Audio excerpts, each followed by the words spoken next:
네, 글로벌 브리핑입니다. 오늘 우리나라 코로나 신규 확진자는 25명입니다. 해외 유입이 16명인데요. 신규 확진자도 또 해외 유입 확진자도 다시 주춤하는 모양새입니다.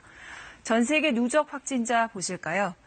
1,650만 명에 육박하고 있는데 미국이 여전히 가장 많습니다. 중국은 누적 확진자가 8만 4천 명 가까이 되고 있는데요. 그동안 외국인 입국을 사실상 막아왔던 중국 정부가 이르면 다음 달 초부터 한국에 왔다가 발이 묶였던 유학생과 자영업자들에게 비자를 다시 내줄 것으로 보입니다. 최영은 특파원이 보도합니다.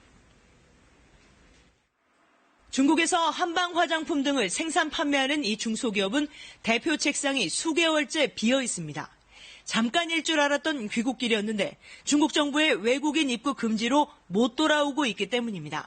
저뿐만 아니라 기술자가 들어가서 기술 지도를 해야 되는데 기술 지도를 할 수가 없는 거예요.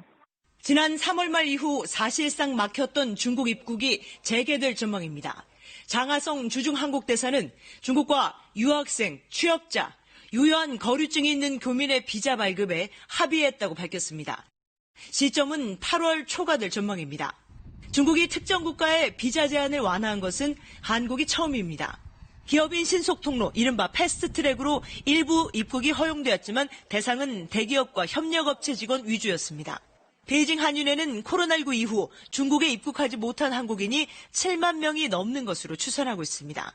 이번 계기로 해서 교민들의 비자가 코로나19 이전의 상태로 조속히 회복되었으면 좋겠습니다.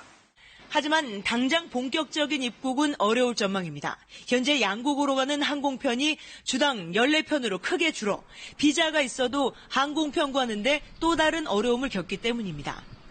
비자 발급이 재개되면 항공편 수요가 늘어나는 만큼 중국과 증편 문제도 계속 협의할 수 있을 것으로 대사관 측은 전망했습니다.